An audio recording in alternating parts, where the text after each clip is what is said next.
বানাবো দই চিকেন। দই চিকেন বানানোর জন্য আমি এখানে 600 গ্রাম চিকেন ভালো করে ধুয়ে জল ঝরিয়ে নিয়েছি।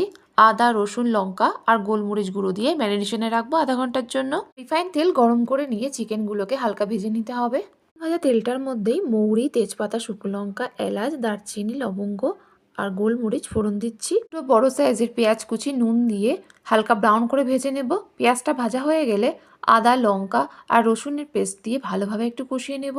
জিরের গুঁড়ো, 1 চামচ ধনের গুঁড়ো দিয়ে ভালোভাবে মশলাটাকে কষিয়ে নেব। মশলা থেকে তেল ছাড়লে দিয়ে দিচ্ছি কাজু বাদাম বাটা, কাঁচা লঙ্কা, ভেজে রাখা চিকেনগুলো দিয়ে ভালোভাবে মিশিয়ে ঢাকা দিয়ে রাখবো 5-7 মিনিটের জন্য। তবে আবারও নাড়াচাড়া করে নিয়ে দিয়ে দেবো ফেটিয়ে রাখা টক দই। তো নুন চিনি দিয়ে গ্যাসের ফ্লেমটাকে একদম মিডিয়াম রেখে ভালোভাবে একটু ফুটিয়ে নেব।